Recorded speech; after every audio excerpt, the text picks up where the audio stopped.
So, so thank you for joining me in my quick chat. I'm hoping that we'll be able to do this monthly, at least monthly, if it's possible, where we come together as business owners and just catch up, talk about what's up in our business. And I have a few questions because I have opening remarks. I can't hear you. Can you hear this? Was someone speaking? No. Okay. Okay, so opening remarks, I think we'll just leave that one for now. Then I'm hoping that going forward, we'll take time. In December, we actually had an exercise where we came up with our vision boards.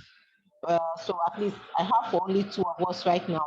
I'm hoping that other people will still spend some time to help themselves so that you're not just appearing and you post, but there's no goal post.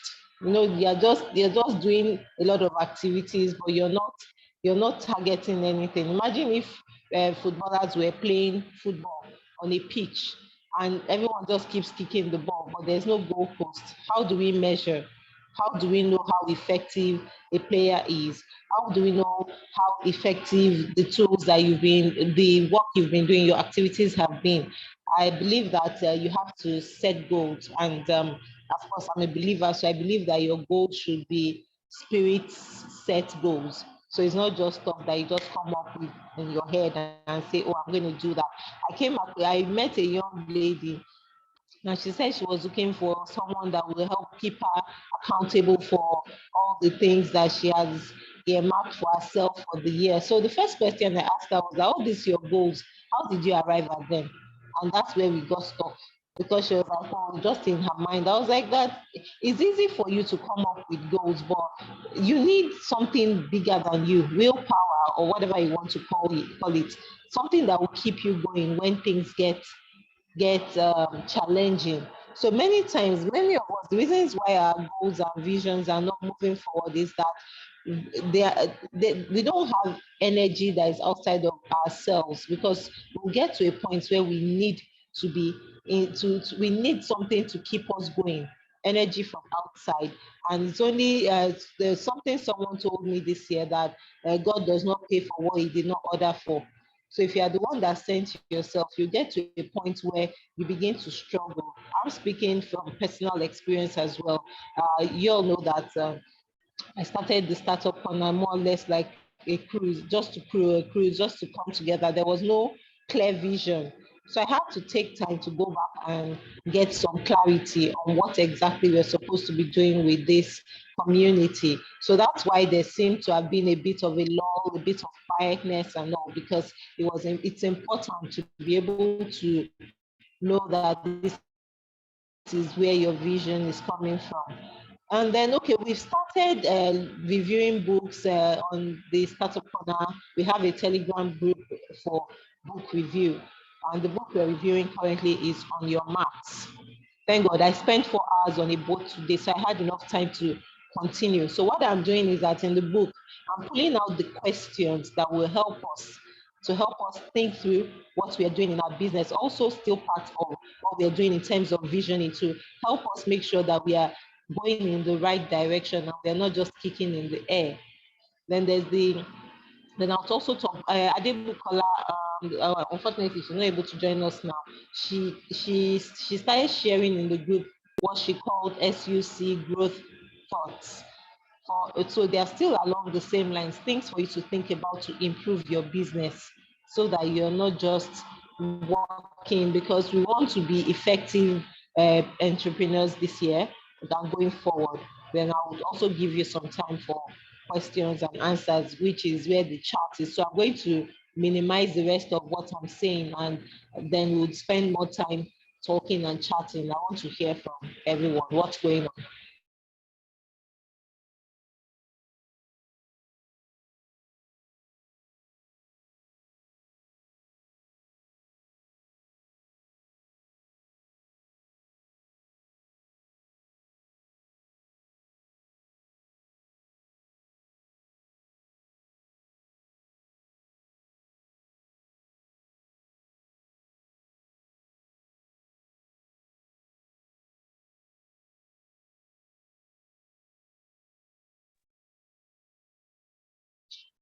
Sorry, I'm back. Can you hear me? Can you hear me? Yes, I can hear you. Okay, so I asked for everyone to please unmute and introduce themselves. Okay, so maybe I should start. My name is Adenike Adebola. I am the convener in quotes of Startup Corner community, a community for entrepreneurs and all. And I also run quite a lot of other businesses. I run a business, real estate CC for, I do real estate marketing there. And we started a contributory scheme recently. So that's another thing I'll say I'm spending time on. Of course, I have my regular job, a 9 to 5. I'm an engineer. So thank you. I'll pass the baton to um, Blessing. Blessing, please introduce yourself. Hey. My name is Leslie. I am a marketing professional. Yes, marketing professional, marketing and communications professional. That's my 9 to 5. I've done a bit of businesses here and there, but I'm taking a break on doing business for now, just working with companies and gaining expertise or experience from working with other people before I go venture on my own again. Oh yeah. In marketing, my expertise is digital marketing, but I'm also branching out to marketing analytics. Yeah. Sounds really great. It'd be nice to hear more about that. Okay, so I'm moving on to Brima. Please, can you introduce yourself? Thank you. Okay. My name is Brimo. Brima. Yes. Can you hear me?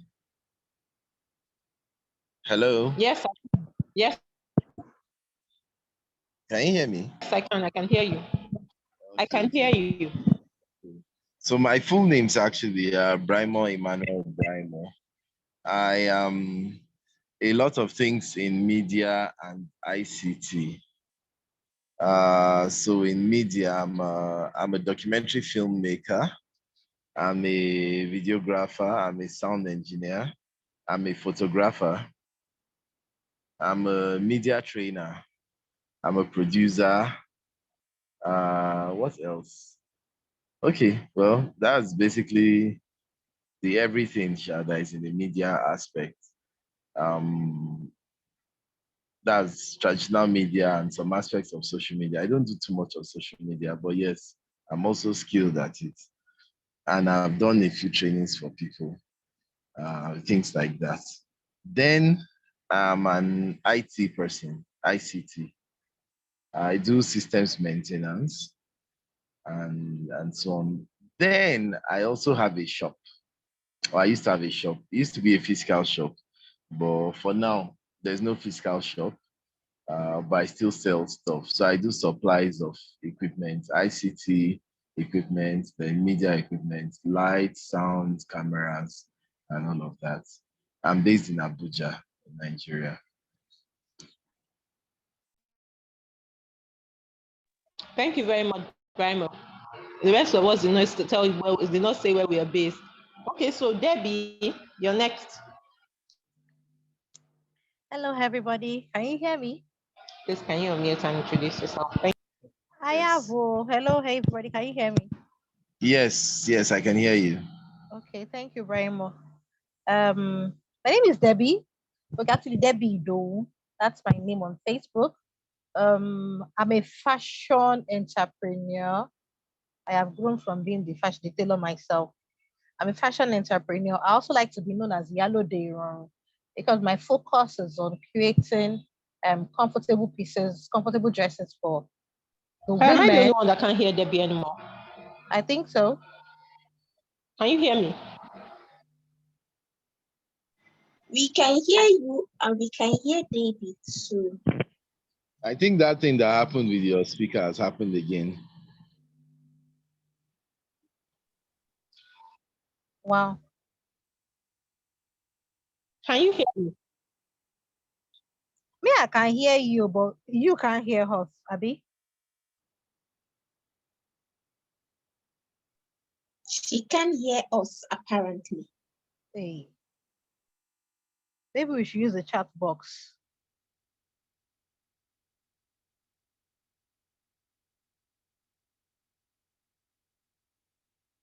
Okay, so let me just round up. So I like to make comfortable pieces, comfortable dresses for ladies who feel they are on the big side and they don't want to show their body curves, or basically Can you ladies hear that are me? not. Yes.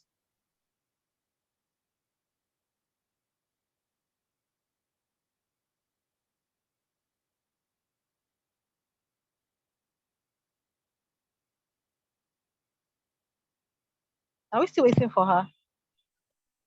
Can you hear me now? Yes, we can. I can Yeah, hear I'm you. in. Can you hear me? Yeah, I Yes, I think we can should hear wait you. for her until Okay, she I'm can. happy to know that my network is doing anyhow here. Apologies. Okay. So are you Sorry. back in now? Apologies for this. Network is only good in the. Can you hear me? Yes. Network is good. Network is good in Abuja. Okay. Uh-huh. Network is good in Abuja. That's what he said. Yes, that's what I said. Did you say? Can you hear me? Can you hear me? Yeah, I can hear you very well. Hello. Is it the network thing, or is actually a speaker like Brahma mentioned? Can you hear me? Yes.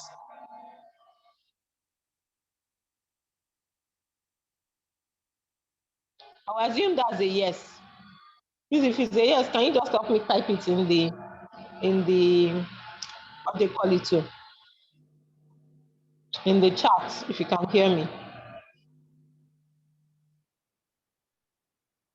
Okay, so you can hear me. Thank you. Okay, so back in December, we had a session where we went through, we did some visioning or vision boards, whatever. We drew our vision boards. So I drew mine and Adebukola drew hers. I think you should be able to make the slide go bigger on your screen. I'll just try to. So for me, I went. One of the things I said I wanted to do better this year was to ensure that I pay my taxes and I do my books before the due date, so that I won't have to be paying fines. Because before 2023, I've been paying fines. Can you hear me?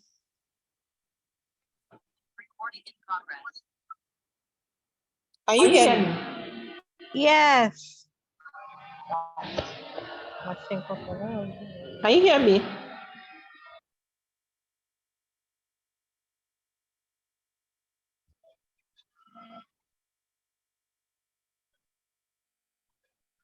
My fuck is crappy here. Is there anyone hearing me? Oh my. Okay, so Debbie was still speaking. You can still hear me. Okay, please let Debbie continue. Apologies.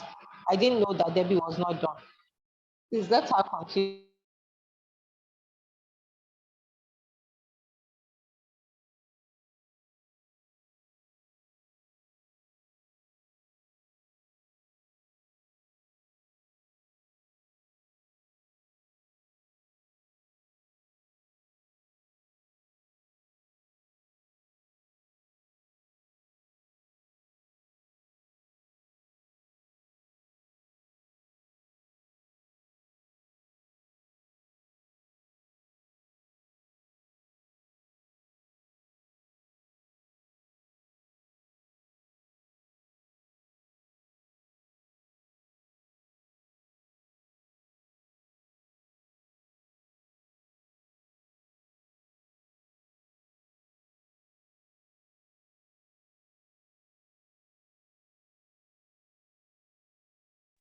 I'm not trying to escape. I want to quickly do something. That's why I said she should continue.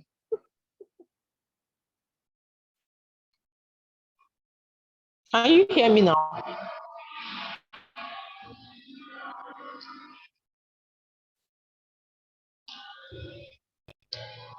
Hello, can you hear me? Okay, can hear me. Okay, Debbie, please, can you go ahead? Apologies for cutting in. I thought you were done. I do apologize.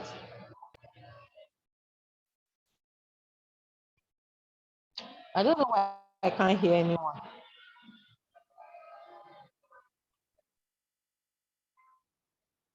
Okay, so since you want me to continue, let me just round up. So I was saying that I practically just clothe women that have body folds and they are interested in slaying, looking chic, looking beautiful and yet and gorgeous, but they don't want to show their body folds. So I educate people that you can look chic and gorgeous wearing kaftans, bubbles, two-piece sets that are big, those kind of outfits. So I'm based in Lagos and I ship and deliver worldwide. Thank you very much. Thank you very much. I hope you told them that you're Iyalo de Irorin. Debbie. Yes, I did. I mentioned it. Okay, because I actually like that. I like that very much.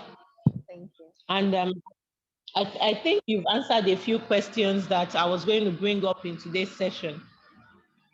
So yeah, I was just talking about the vision boards, but I don't want to dwell on them because we had a session. I expect that everyone else will go and do their visioning, and it's better to have done it in December, but the next best time is now, so that you know that, like I was saying before, you're not on the football pitch just hitting anywhere and shooting anyhow, but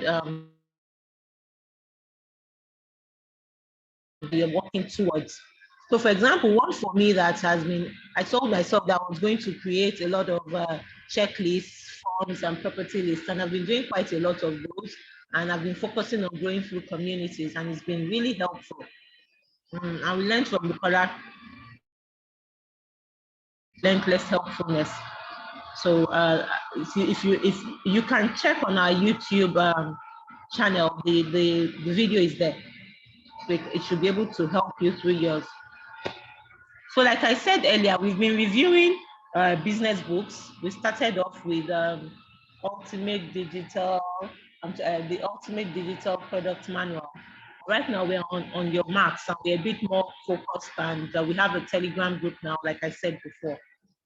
So we started as answering some questions during the January session. If you are not with us, you can go on the YouTube channel as well and get the video and go through the questions. So this more or less like an exercise for everyone to think about, particularly those of us that are still running our businesses. But even for Blessing, that is a digital marketer in an organization, there's a term I learned. I learned the term entrepreneur, which means that you work for someone else, but in an entrepreneurial capacity. So you're one of those people that by the time you decide to step out on your own, you have learned quite a lot of principles of business, so you are more likely to succeed the next time you go out in business. So one of the questions we should ask ourselves is, who are your competitors? So I would like to ask everyone in the group, if you're ready, if you want to speak, just raise your hand or mute and speak. Who are your I could call everyone if you want. So Blessing, who are your competitors? Brima, who are your competitors? Debbie, who are your competitors?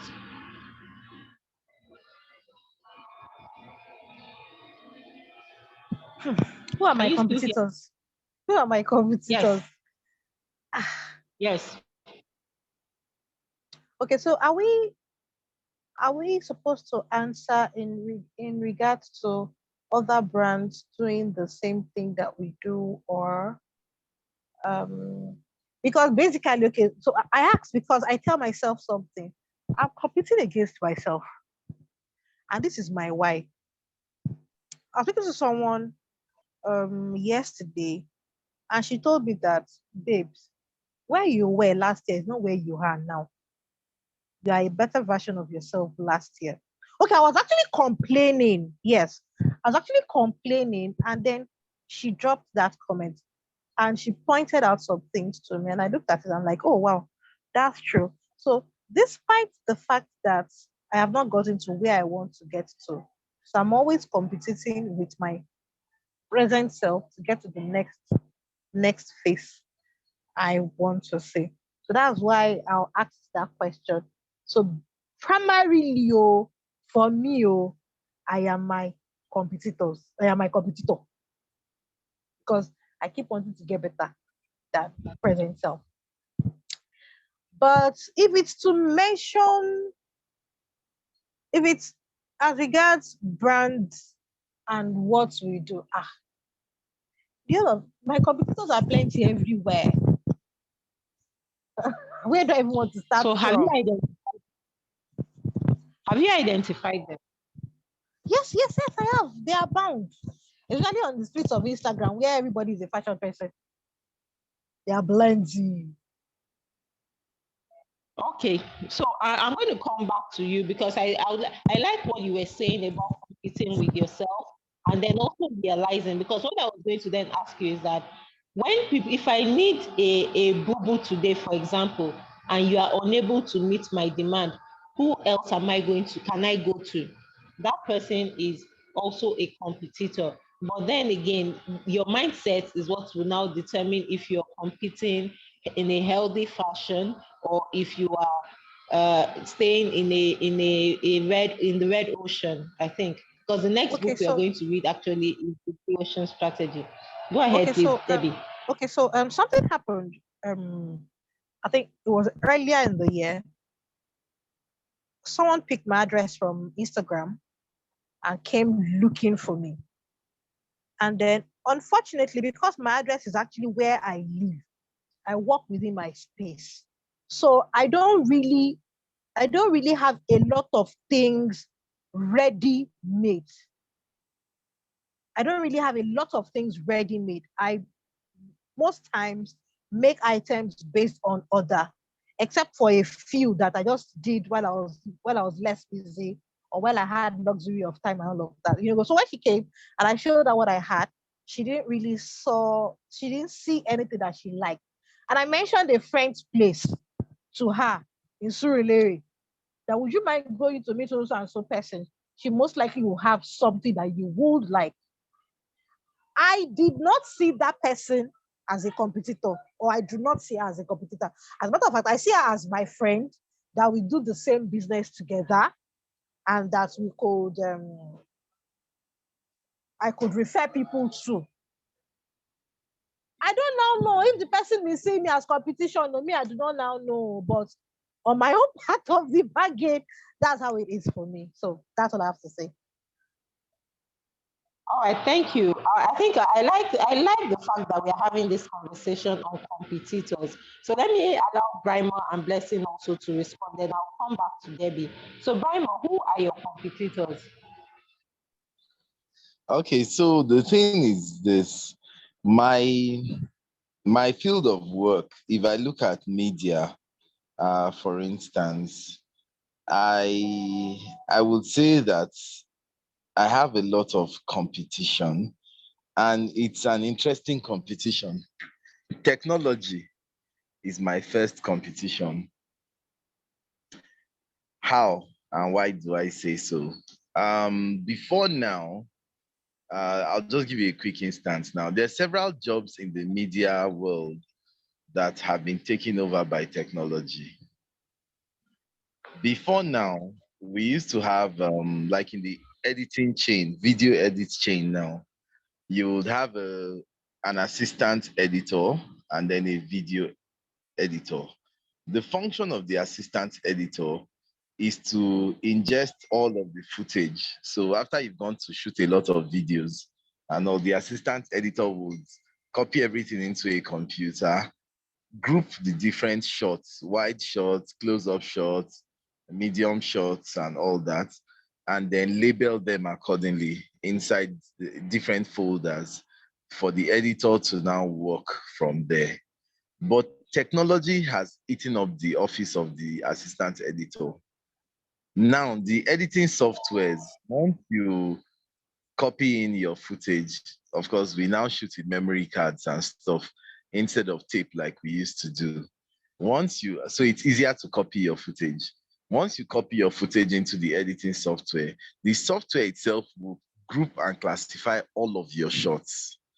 It will not just stop at that. As you begin to drop your footage on the timeline, it also eats up the job of the sound editor. So it begins to take out, in a very smart way, take out unnecessary noise from the voices, clean up the voices to make them sound clearer and better, and all that and all that. So as all of that is happening, several human beings are losing their jobs. What that means eventually is that one person might actually be able to run a process that should have been done by 10 people previously. You understand?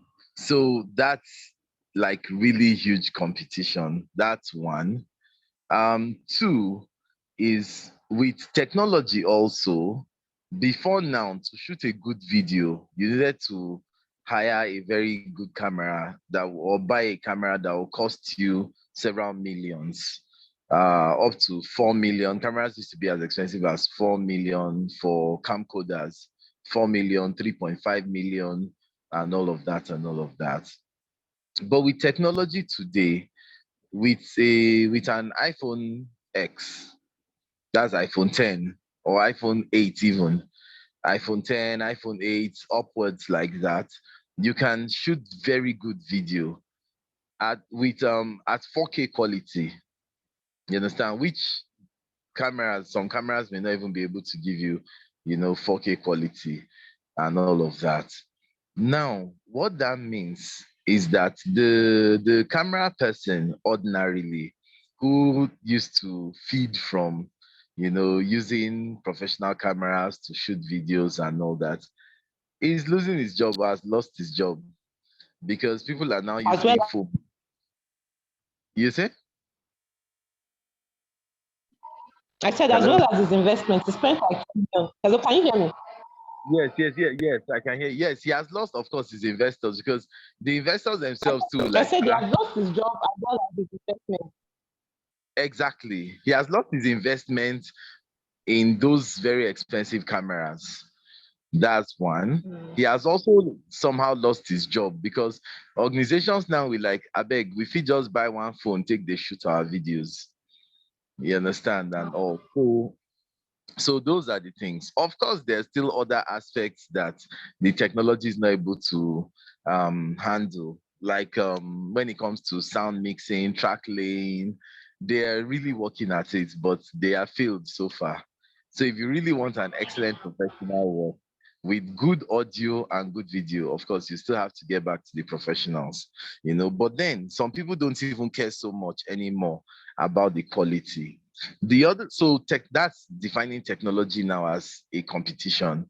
The second competition are the quacks that are in the industry. So there are lots of quacks in the industry. I happen to be a professional, like a serious, real professional. But there are lots of quacks in the industry that use low quality equipment, sometimes even insufficient equipment. Like they'll use phones and all and shoot their videos. Like I do live streaming. Let me even mention that very quickly. I do live streaming and all of that. And I use cameras, a mixer, a video mixer, a sound card. I have to get an audio mixer too. My setup is big and complex. I come out with excellent work. But my live streaming is also expensive. So if I'm going to do a live streaming job for you, maybe 2-camera setup and all that, I may be billing you up to 350,000, and all of that. But there are people that do live streaming now using phones. And with the phones, there's an application online, an online application where you can collate the footage from several phones together and mix inside a computer or another phone without any wires connecting anything. So they do their streaming from phones, and of course, using phones means to be cheaper than hiring very expensive cameras, running cables around the whole place, and all that and all that. So the only challenge with those ones is that they don't come out with excellent audio, but their videos will look good. Now, some people don't care about that excellent audio. So they go for those guys because those guys will be way cheaper. Those guys will stream for you for 50,000, 100,000, while I'm streaming for you for 350,000, 400,000. I don't know if what I'm saying is making any sense. It makes sense. Uh-huh. Okay. So that, on. then, of course, there's us at that professional level. Nowadays, we are not very many anymore that still operate at that very professional level. At that level, our prices eventually are almost about the same thing. So that's it. All right. Yeah. So Blessing, can you unmute and tell us about your long list of competitors?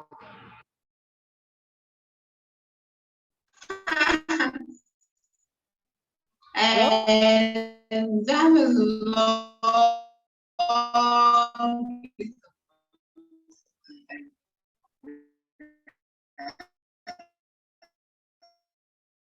Okay, so am I the only one struggling?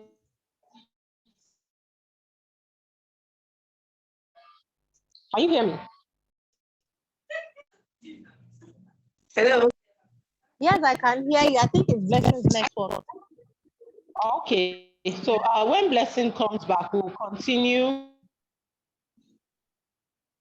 conversation, as in she will tell us about her long list of what they call it, her long list of what they call it, competitors. So I'm happy we went into this conversation about competitors, because what happens with many of us is that we're not running our businesses like a business. We are running them like hobbies. So now let me take Debbie, for example. So you've done all of this work to get someone to come on Instagram and get your address and come to you. And you don't have what they need. That's fine. But if you've done a proper analysis if you've done a lot of thinking and you've structured your business as a business, first and foremost, most likely it will not happen that someone will show up and you won't have what they need. Because since you know that you're not set up as a ready-to-wear business, you probably would have put in a couple of things in to ensure that anyone that reaches out to you, they have some forms so they know how long it takes to get anything, and you'll be able to engage them and they won't just show up at your door. So thing to take away on that. But then you should, okay, so someone has showed up on your door and you said you don't think this person is a competitor, you're not sure and all of that. The person, for as long as someone is going to spend the money that they should have spent with you with somebody else, that person is a competitor. But now the question is, are you going to compete in a healthy fashion, or are you going to compete in an unhealthy fashion? And that's where we talk about, for example, in Blue Ocean strategies, such that it is almost difficult for any competitor in the industry to catch up with you. So you've set yourself up,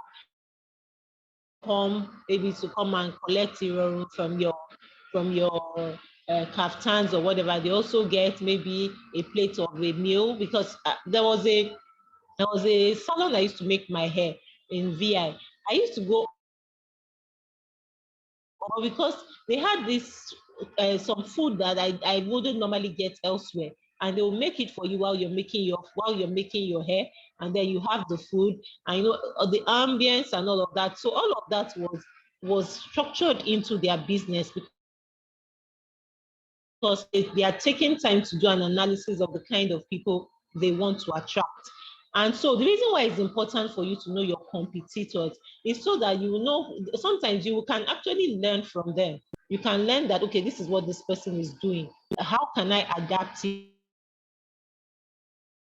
is like I'm copying and being a copycat, but are there some best practices I can pick from this person?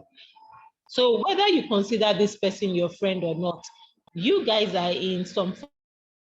The difference between, as in what makes your what will help with your competition being healthy is that you don't think you're not in the same location. So it's easy for you to maybe reach out to this person and agree that, see, we are in the same line of business, but we don't stay in the same place, but we don't do exactly the same things. How about we collaborate such that when I send people to you or something, so that's you. So you didn't make that dress eventually, but right now you didn't make any money from all of your advertising and all that you did that got that person to your door was not rewarded because this person, we are just friends and all of that, but you're not yet taking the business. As in, I can say this to Debbie because Debbie is my person. You're not yet taking the business as a business because that person that walked in and could not get what she wanted, number one, you did not necessarily, you could have also tried to sell something else to her, convince her to give you some time or something. And then, so I don't know if you did all that. Let me give you the opportunity to respond before I finish my judgment. So the thing, the way the fashion business is very unique and very funny. That if you try to want to satisfy everybody, you enter into basic. And that is why I try to be very careful. Um, I'll use a particular experience as an example. So there's this particular adire that has about 8 different colors and versions of it. Idea. I didn't make the 8, but my intention was to make the 8 and then showcase it. So what I did was I have the fabrics for the 8, but then I now realized that people wanted more of 2 particular colors than the remaining 6. So it means that the cost price for that 6 is just there hanging on my shelf doing nothing. Do you get? So someone that comes and says, this thing that you have in blue, no, I don't want it in blue. I prefer my own to be in purple. Another person comes and says, this one that you have in green, no, I don't want it in green. I want my own to be in red. Okay, what happens to the color available now? I can't stock all colors because it will mean that I'm putting money on the shelf, not knowing which one is going to go and which one won't go. And if I say, oh, it takes me 3 days to produce, and you'll be like, no, I want it immediately, or I want it now, because I want to send it to someone that's supposed to travel in the next 3 hours. You know, our customers, they're always traveling tomorrow. Okay, so she was traveling tomorrow. Is that, so let's look at that case of when you had to send the lady to Surulere. She wasn't ready to wait for my normal production time, which is 72 hours. I don't stock ready to go. Because she wasn't ready. I said, what was her reason for this? She wanted something that she could come and see and pick up and go. She felt that that was the only way her traveling, her coming all the way from wherever she was coming from could be rewarded.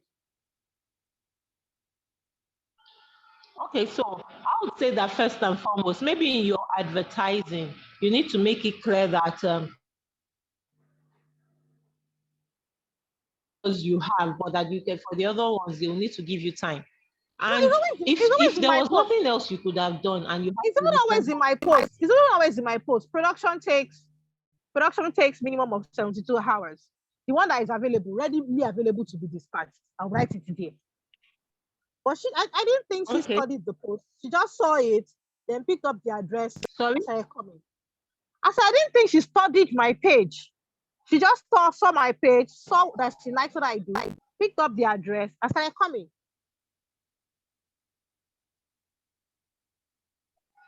Can you hear me? So she showed up because she saw something that you had on your page and she wanted that particular one, or she wanted something different. She just wanted to come and see varieties of other things.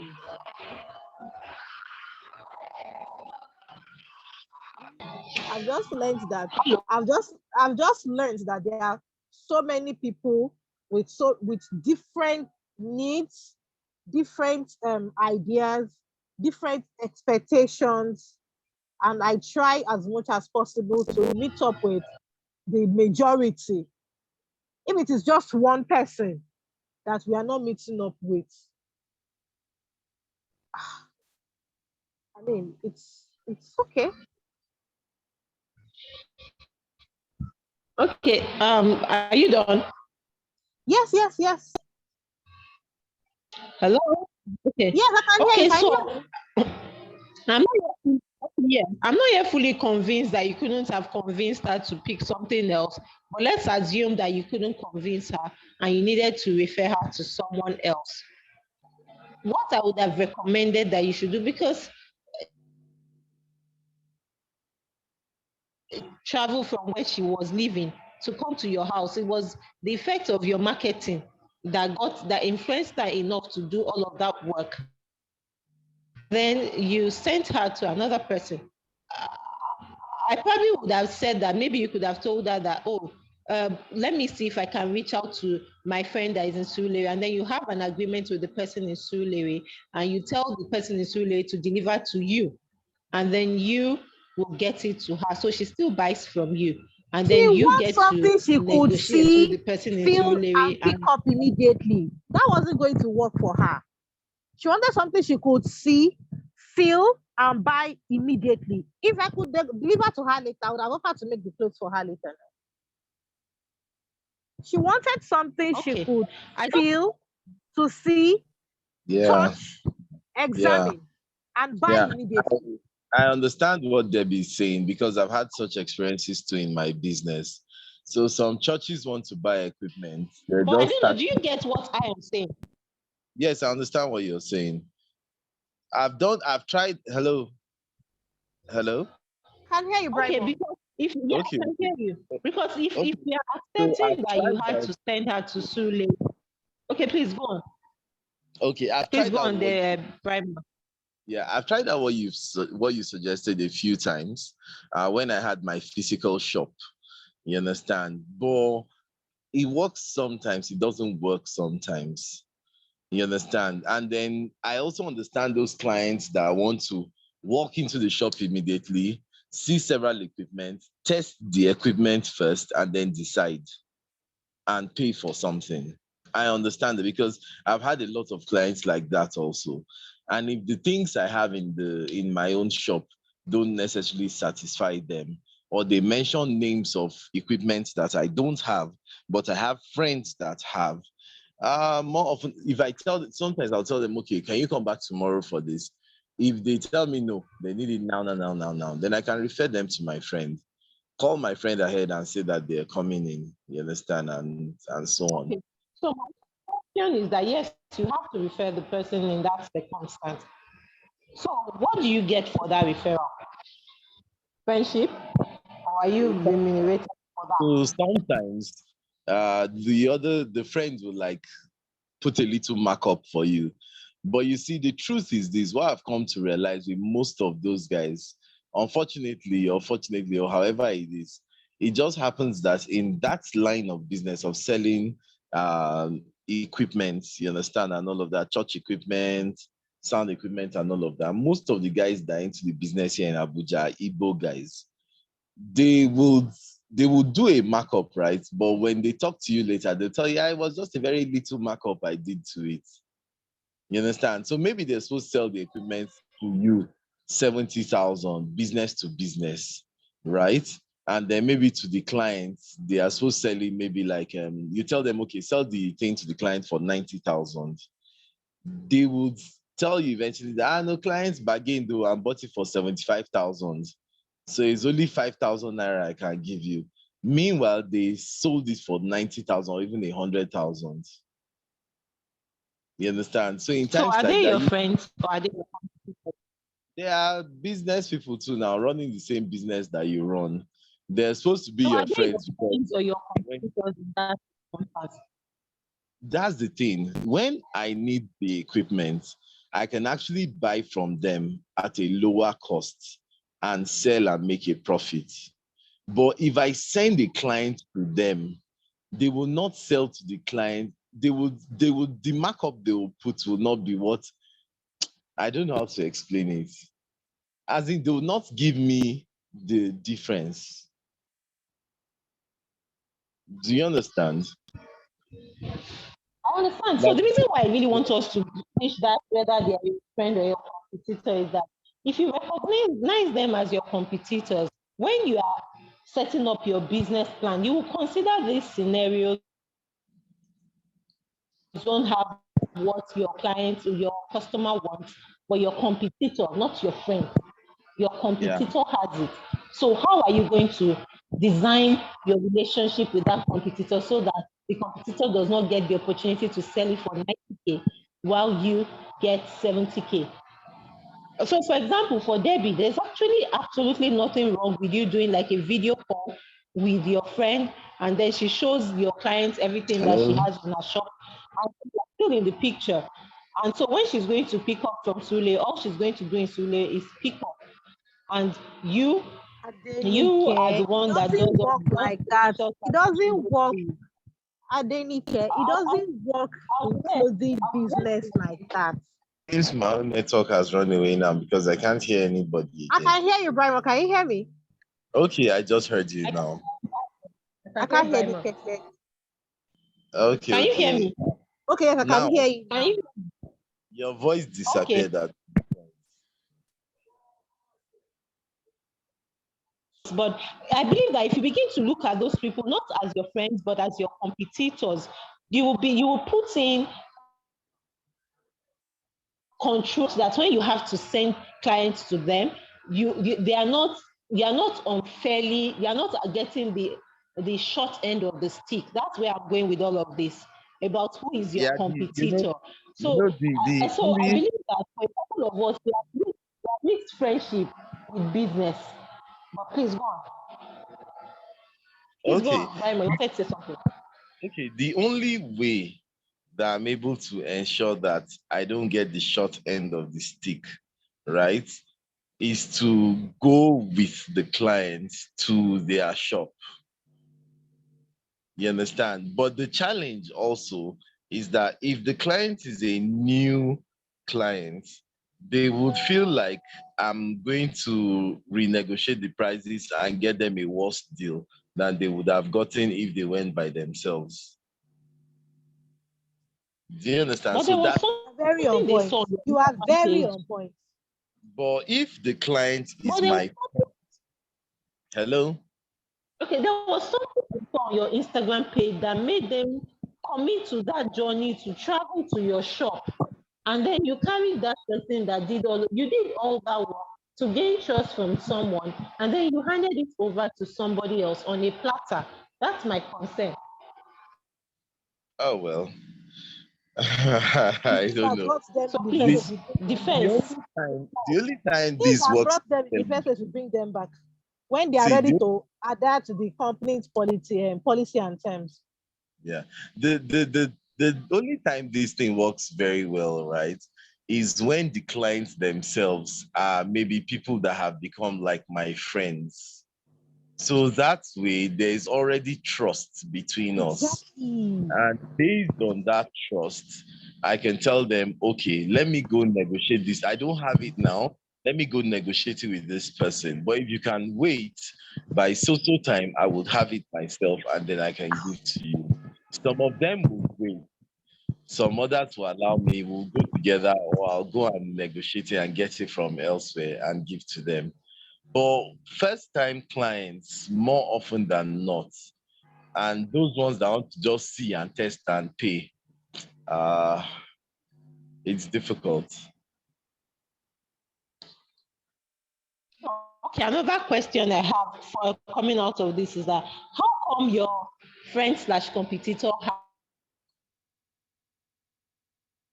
and you don't? What do they know that you don't know that makes them know what to stock and what not to stock? No, no, it's not about knowing what to stock and what not to stock. It's about your capital base. It's just about your capital base. Your capital base gives you the freedom to have variety. You understand? If Okay, you so are start- thank you for your response, Primer. I also like to hear from Debbie. How come your friend in the friend slash I consider her your friend in Isurulere had what the client wanted and you didn't It's have the it? What same was the thing. Oh, difference no, between both of it's you? the same thing. It's the same thing that Braimon said.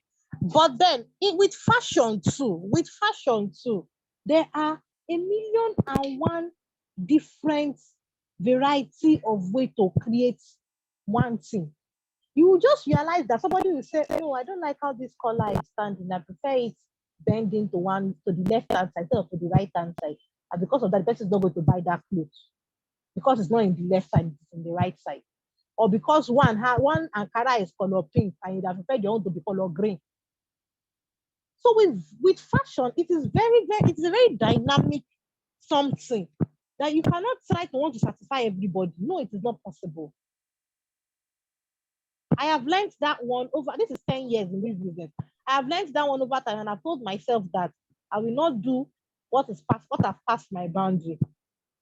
Till tomorrow, I still have a wardrobe full of actual fabrics because some people don't want a particular one and some people want a particular one. Some people will come, they want a show, okay. I will show them the one that we have in stock. You hear them say, no, we don't want this one, we prefer this one, this one, this one. We'll go and do that, this one, this one, this one that they want. Maybe they are supposed to buy 10, they end up buying, say, 8. I'll have 2 left over to join the one that is in the wardrobe. So I've learned that with Okay, fashion, so you cannot get everything of what everybody wants in stock. No, you cannot. okay, so to rest my case, I hope you got the person's the new client that came in, and you Of course, still continue of to course show I her did. what you have. I hope she has bought other things from you No, afterwards. she didn't come back. She has not come back. When she has seen something else that she likes, like the first time, she will come back. My job is to continue marketing and to keep showing beautiful things that will keep attracting people. no, Okay, all right. So no. let me Rhymer, please go ahead. Okay, there's something else too about this variety thing, right? Some people also want, like in my own field, I I ensure that the equipment I stock are of very high quality, and that I give guarantees of 5 years for any equipment you buy from me, which is not normal. The usual thing is you have 1 year guarantee, some even a few months guarantee, and then it's a warranty for some others and so on. I guarantee all equipment you buy from me for 5 years because I stock very high quality, as in I sell very high quality brands and original brands at that.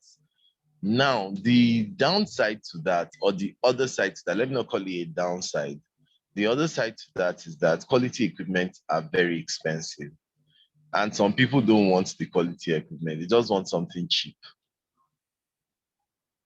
And I feel personally, my personal philosophy is that cheap equipment gets you into trouble because you might think you're wise in the short run, but you find out you are extremely unwise in the long run. I know. So some people come and they want the cheap equipment, and I don't have the cheap equipment. So I may have to refer them to a place where they'll buy the cheap equipment. So do they get the warranty? For the cheap equipment, Yes. definitely not. Definitely not.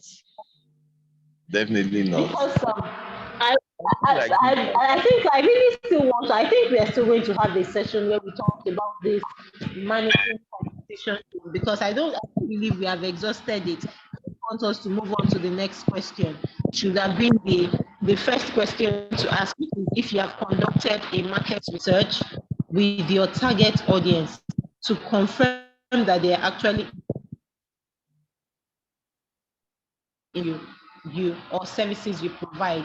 What led you to doing what you do? When did you identify in your head that you just thought that people would want to do this? Because um, it was if you had done the market research, you would have understood all of this, that there are varieties, there are people. So you then begin to properly do a proper niche, as make sure that your niche is such that the people that are coming into your net, that your net is attracting, are people, for example, that want high quality equipment that will last for many years, as opposed to so that you've screened out the people that want the cheap equipment, because you know that they are there. So it's when you do that niche, like when you do that analysis properly, and you identify that, oh, these are the this is the demography that actually would want the type of things I sell, then you begin to channel your energies towards meeting that demography. So, for example, let's use Brimer's high quality equipment, for example, or his high quality videos. The startup business owner on Instagram is probably looking for a cheap video. So uh, most often than not, and for justifiable reasons, they are trying to keep their overhead costs low. So they most likely may not be the people that Brimer want to target for his high quality videos. However, Brimer can do a market analysis. So as we were reading the book, or as we're going through the book, there's something else that we learned, that you don't have to have only one product or service. You can, maybe based on your experience and all, you know that, oh, there's a market for videos that maybe the sound is not so great. So you ask yourself, is this something I can take on? Do I need to accept? For example, all this my 4 million naira equipment and all that I have invested in, is there a way I can repurpose this equipment so that fine, they may not be able to pay me 350K each, but can I do something so that I can get maybe up to 1,000 of those people paying me 50K each, in which case I'm making 50 million as opposed to the 350 that I was targeting. So I think the market research, but many of us keep that market research phase before we start our business. So we just go and we do something and we're hoping it's okay. Because most of the challenges that we are identifying are because we haven't identified our ideal clients, and we're not marketing to them. Because for me, the thing that caught me in Debbie's example is that this person did not send a DM on Instagram. She actually found her way to Debbie's house that appealed to her. It could have been maybe Debbie's return policy. There could have been something in Debbie's marketing. You trust Debbie enough to be able to go, because she most likely saw the Instagram advert of that person in Surulere, but she did not go to the person in Surulere. She came to Debbie. There was something Debbie did that attracted her. And so for me, that's my pain in attracting the person that should have been her client. And then she gave that away to her competitor, also known as friend, with nothing, and she gained nothing from that whole whatever it is that she did. And for me, I don't know what the real answer is. So it's not like I'm saying it because I can look in a crystal ball. But Debbie, I'd like you to go back and say, what was this thing I did that attracted this person? So no, it wasn't me. How can I It leverage wasn't on me. it? No, it wasn't me doing anything. It was she looking for something and not how do I use that word now? Because I wasn't the first person she came to. I wasn't the first person she Can I came hear to. them? I can't hear them. Can you hear me? So why did she come to the other person on That's what Instagram? I'm saying. I wasn't the first person she came to. No, I wasn't. She was actually scouting around. Okay, so how did she learn about you? That's what I'm saying. She was scouting around, looking for something in particular that she cannot explain. Or that she cannot, no, I don't want to use the word that she cannot explain. Now, when you're looking for something and when you find it, you know that you don't know it, but when you find it, you know this is it. That was the kind of mindset she was carrying that Okay. day. Because I was not the So first how person. did you know that the person in Sunday will have? And that's why because the person has a boutique of African outfits, and I'm also a supplier for that person. You get. So I just said, okay, this person has a boutique, it's ready made. You can get there, see varieties of things, and then pick up. Because I also supply to this store. Or I also help them in production too. Okay, that's the right word. I also help them in production. So since she wanted something she could pick up immediately, I was like, okay, would you go to so and so place? I was not the first person she came to. And I'm sure I wasn't the last person because she didn't get what she wanted with me. Okay, describe what you want. And she wants to see the quality of her sewing. She wants to see the quality of her sewing. I brought out all the clothes I had. Okay, this one that is in black. Don't you have it in blue? Like, okay, it's not on ground now, but if you want it, you can be ready in 72 working out. Oh no, I need to send it to somebody that is traveling tomorrow. Kiniko. Okay, I see your point now. My point is, but I hope you got her contact. I hope you got her contact so you can market again. Yes. That's why I said I have a contact. Okay. You see my products. If she sees anything that she likes again, if it is in her color, she grabs it fast. If it's not in her color, we create for her. Okay, so I get you now. I get you. But I would expect that even your friend or slash competitor that you sent her to, just like you supply to her, you could have an agreement with her where when you refer people to her business and they buy from her, you get some commission or something. So that way, though you did not sell your product to her, you got remunerated for your referral. So I don't know if it's something, if I'm asking for too much in that case, in which case you can then take her off your competitors list because she's now a partner because you have found a way to collaborate. So that's where I was going with all of that. Who is your competitor? Because some of the people that are currently on your competitors list can eventually become partners when you identify something you can bring to the table that they don't have, and then they also have something they can bring to the table that you don't have. So for example, they probably have more, their capital is higher, for example, and they could have a referral program. So you could sign up for that so that anytime you send people to go and check her boutique, they know that they are coming from you. So maybe it's a discount code or whatever you both work out. So when they come, it's easy for you to trace and know that, oh, this thing was sold for 90,000. This is my commission in all of that. And then even if she's not the one for coming, you could be the one to go with a value proposition to her and say, see, I keep referring people to you. I think there should be some equitable way of me benefiting from that relationship because except the friendship at the end of the year, she gives houses to her friends.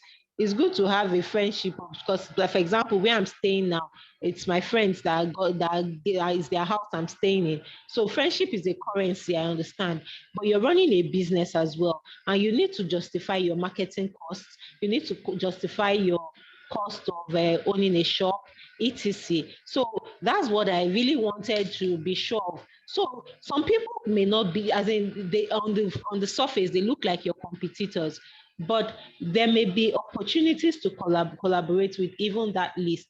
And the other reason why it's good and important to identify those that you call your competitors is that you can learn from them when you are looking at the way they do their business. You can even see what people are complaining about as they are doing their own business, and you can learn from that and enrich your own value proposition such that, so for example, let me use Brimer's example again, that you give a 5-year warranty, which they cannot get elsewhere.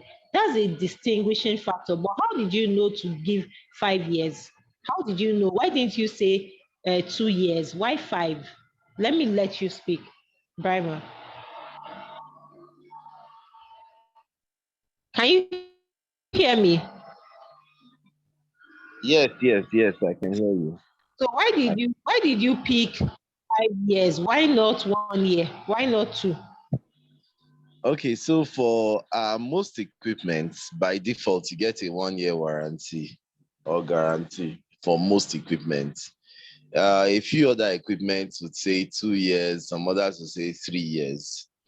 I've seen equipment with 25 years warranty. There was a sewing machine I bought for my wife then. Okay, my late wife. There was this there was a sewing machine I bought for her then, and the sewing machine came. Hello.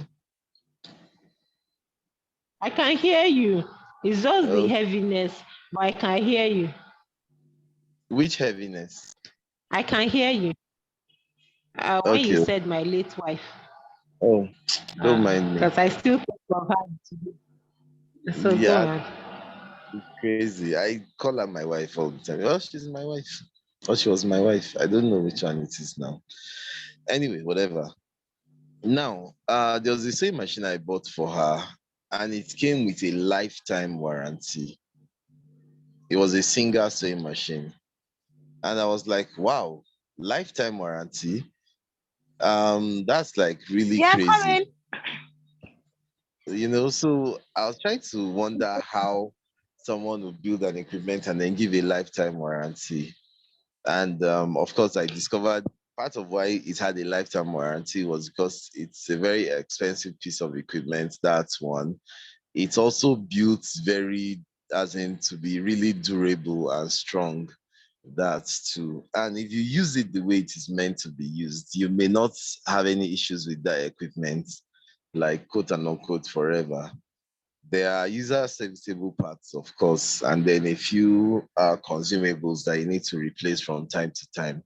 But that aside, for the core machine itself, you could actually get a lifetime warranty. So I thought about it. I was like, okay, let me do something that is not usual, at least in our Nigerian market. Let me make my own warranty 5 years. I'd seen 3 years, I'd seen 2 years, you understand, and all that locally here. So I said, let me make mine 5 years. And I spoke So with you the had seen manufacturer. 3 years, you had seen 2 years because you did market analysis, right? Yes, yes. So I spoke with the manufacturers. I spoke with the So you manufacturers. spoke with me. Yes, because I have a dealership with them. So I spoke with them and then they agreed to give me 7 years warranty on the equipment. So instead of giving my client 7 years, I give them 5 years. I keep 2 years for any imponderable that may happen. Okay. Yeah. So where I was going with that is that did you think that offering of 5 years, do you think it brought you some clients that may not have otherwise come? Yes, Do you yes. think it's that five Yes, years it that did. is set to pass in one way? Yes, it did though, seriously. It did seriously. Like And so, there's one of our churches, is a big church. They buy equipment, their pastor buys equipment from me. He knows where they sell the other cheaper equipment and the equipment with 1 year warranty. He's an Igbo man and he negotiates very well. He also knows that my equipment are more expensive than the other equipment you find in the general market, but he always buys from me because of the warranty. hmm, He even told me once. He said he buys equipment from me. That first, that do I know that my equipment are more expensive than other equipment? I said, yes, I know. He said that, but he buys from me because he knows that whatever he buys from me will last him a very long time. You understand? I now told him, I said, I so give you 5 year. I said, I give you a 5 year warranty. He said, yes. There are a lot of people say things like that, but it's just talk. But that with my own equipment, that he has that's my realized that it is not just talk. The oldest equipment he has bought from me is over 10 years, and he's still using the equipment. hmm. He got tired of it even and gave it to another church. So if you decide to take that business as a proper business, what I would expect is you this feedback to draw your ideal customer's avatar. So there are many questions you should ask around. Oh, what do they like? Where do they recreate, etc. So that's why it's important for you to first of all identify that value that you're bringing in is value that a particular set of people will recognize and identify. If we go back to Debbie's client that is always looking for something new that she cannot explain, If we draw her avatar, we'll probably find people like her, and then we'll now find how do we deal with that her desire to experience something that she cannot even tell and all of that. And you know that those are the things that Steve Jobs did, because nobody had seen an an iPhone before Steve Jobs brought it to us, and then we didn't even know what we needed until he brought it to us. But he was able to conceptualize and crystallize the idea. He sold an idea to us and we all bought it. So, Debbie, you have tapped into something. You have seen that there's that class of people that they cannot really explain what they want, but they know they want this African experience. They want this something. So you can then begin to work on it. How do I build into it? Like I told you before, I love what you do with Iyalo Day. So the concept is that you sell ease. So it's not the clothes you are selling. What you are selling is ease. So you're selling the concept of ease to us, and you're telling us that if you want ease, you want the clothes that are just comfortable for you. It's going to take me 72 hours to build it. You are going to pick your fabric yourself. I'll give you options, but well, by the time I'm done, I'm giving you Irorun. I'm selling you Irorun. So I think that your client, though she did not buy from you, you can find a way to crystallize that thing she was looking for and see if you can serve that market, if it is going to be profitable for you, because that's another thing to ask.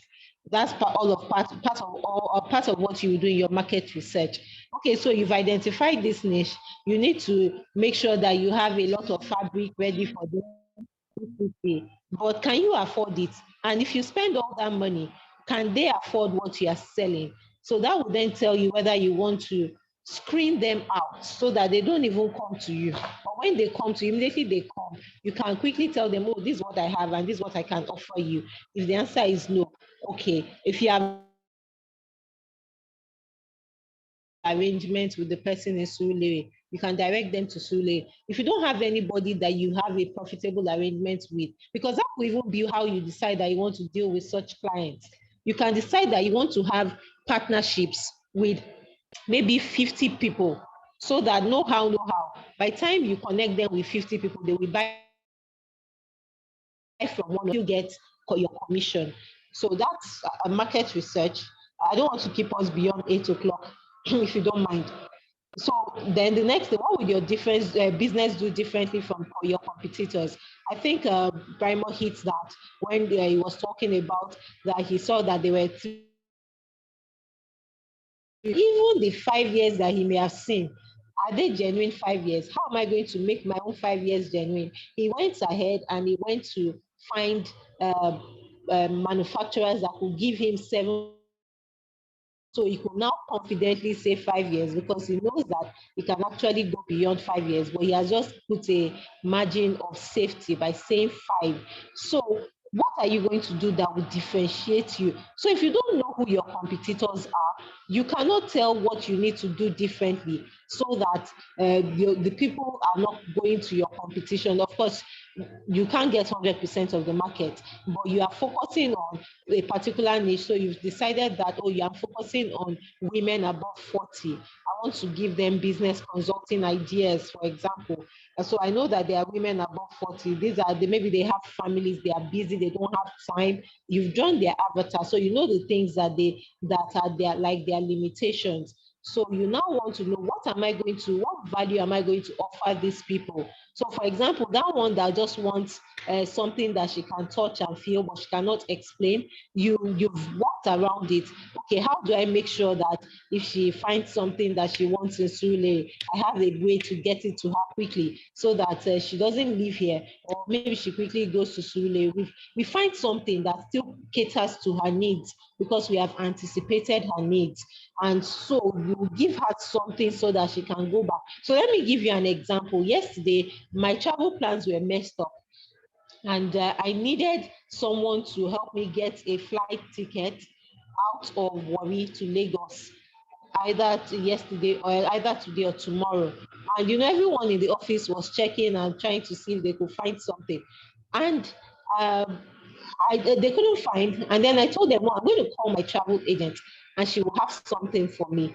And I called her and she had something for me immediately.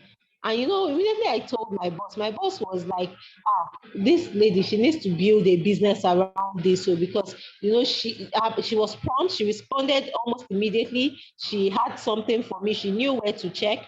She's not an airline. She doesn't own an airline, but she has affiliated herself with enough people so that she can find some what you need immediately you need, because everyone else will say, oh, you need to give me 72 hours. The other question we should ask Debbie again is that why 72 hours? Is there anything you can do to shorten that time so that when you find these types of clients, you have a way to make sure that, oh, okay, I don't have it now, but this is the catalog. Does this look like what you want? Oh, this is it.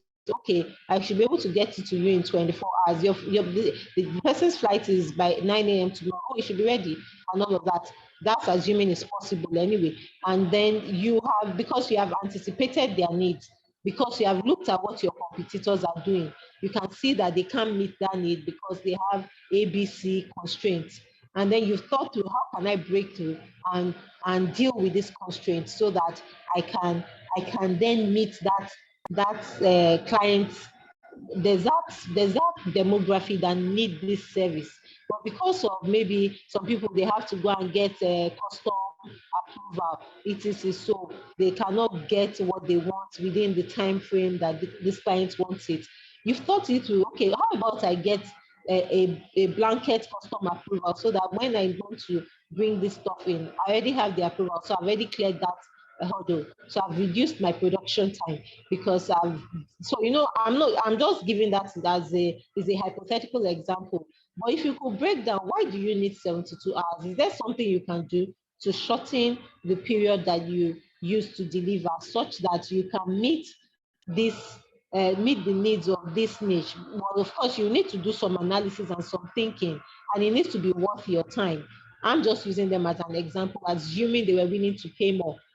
So how could you deal with those barriers that would make it difficult for other people to meet their need?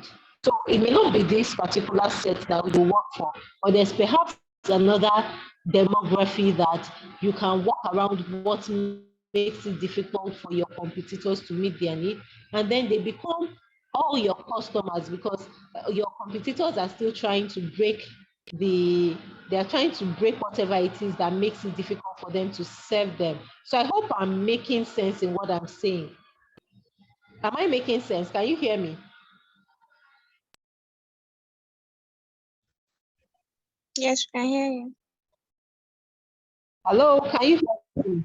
Yes, Okay. yes, I can hear you loud. So that's where because when you understand who your competitors are, then you can begin to work towards how do I compete in a healthy manner. It's not like I'm demarketing them. I'm not going above them and all of that or cutting them, but I'm doing something. I'm doing so. For example, Glow came in when they came in. They saw that we were complaining about per minute billing, and they crashed the price. The Glow may be funny, may have, but at least they caught our attention. Just like you catch someone, you don't. Brimo said someone told him that the machine he bought has a lifetime, 25 years, what do you call it, guarantee, and it caught his attention. So you're trying to catch the attention of the clients. So what are you going to do as a business? And of course, when you promise, you should deliver. So, I didn't want us to go beyond 8, or even I didn't want us to even get as far as 8 because I wanted us to go to your questions. So, do you have any questions you'd like us to address? We went far longer than I thought we would. Brima, any questions that you'd like us to address? No, Brima? that's it. Yes, I'm here. I said, I don't think, Okay. I don't think so. Do you I have don't any think so questions because you'd like? what you say? I said, do you have any questions you'd like us to delve into? No, no, no. I think you've practically touched on everything because the truth is that the different kinds of clients will always exist. The ones that want the cheap quality stuff, the ones that want the good quality expensive stuff, the ones that want to get the good quality expensive but for cheap, and then even the ones that at get food. at a cheaper price. Yes, and even the ones that get food to buy the low quality at an expensive price. You understand? They would all always Mhm. exist. The thing is for us to decide on which one of them we want to serve, or if we want to serve all of Yeah. them, and then do we have the capacity And to do come up with that? different products. And come up with different products. So I was going to say there was one when I went to Ife. So my friend was telling me about a guy that maybe when he packages the show, so maybe the show is maybe you're to pay 1.5 for a ticket, for example.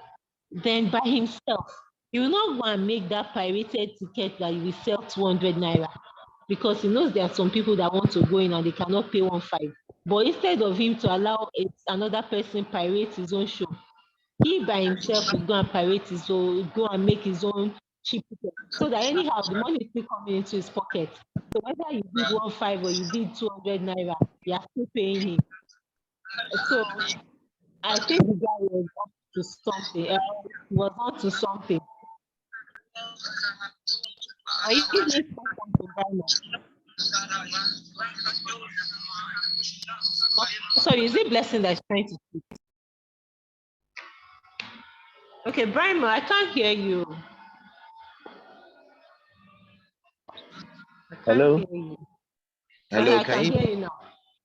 I can hear you. Yeah, you? Yeah, I I can understood. hear you now. Are you trying The to say something? concept, no, no, no, I wasn't saying anything. And I was saying but I get the concept you're talking about. That's what Friesland did, I think, with Peak Milk and Three Crowns Milk.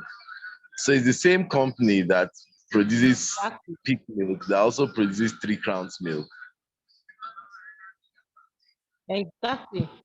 So So if you cannot afford the high quality peak milk, they are probably going to use, they are not buying the fresh equipment. They probably will fresh materials. They probably will just reduce the quantity that they are putting in 3 crowns so that they can afford to sell it at that lower price and meet a lower segment because those ones don't seem to be, they don't probably have a particular percentage or concentration of milk. So as long as it's milk, they don't care. So maybe you can come down a bit on your standards, just like what I heard China does for everyone. If you come to them and you tell them that you are willing to pay them more, you want American standard, they make it for you. If you want Nigerian standard, there is no standard, they will make it for you. If you want Chinese standard, they make it for you. Anyhow you want it, they are the one that will determine, and then they will tell you your price for as long as you pay them. Whether you pay Nigerian money or you pay American money, it's now your own business, and you will now decide. So if that's how you want to run your business, so that you want to capture as much as of the market as you want, but of course you know that you're going to be extending yourself. You're going to be stretching yourself because what that niche that wants something unique and peculiar wants is different from what the maybe the 40% of the population that just want to get relatively good. It doesn't have to be super quality, but okay quality at an okay price. So you make sure you meet that demand, and then you meet maybe you have those people that as well that for as long as the thing is cheap, they don't care what they are putting there. If you want to, or you know that you are probably going to have to set up your systems differently, and maybe you may need to get staff that are maybe not overly experienced that can do. So, for example, let's use your video editing work. So maybe there are people that don't mind what the computer generated wants. So maybe you just get one person that knows how to use the computer, and he does that part for you. So, but the important thing is that it will not be great for you to engage the one guy that knows how to use the high quality equipment, and you are engaging him to do the low end stuff. because there's no work. Even if you decide that, okay, there's no work, let him do it. It has to be with the understanding that once there's something that requires his expertise, it's easy to pull out of the lower end work. And then maybe there's an intern working with him or someone that doesn't have as much skill as the highly skilled guy. And then so once you have the high quality job, you know that you have to pull the guy that has the the higher skill to go and do that, while the lower quality work does not suffer because you have someone. So you need to set up your systems to be able to respond to the different possible scenarios that could come up. So I think I would like to stop here today. Blessing, can you say any? Can you speak? Are you still with us? Can you speak? Can you hear me? Still here. Yes, I can hear you. Okay, because I'm still struggling to hear you. But if you have anything you like us to address, maybe if you could type it, would that be okay? No, Or if you don't have anything, you could just let me know that. Okay, you don't have anything more you'd like us to address. I'd like to thank you. Okay, listen. I'd like to thank you both for coming to my to this session.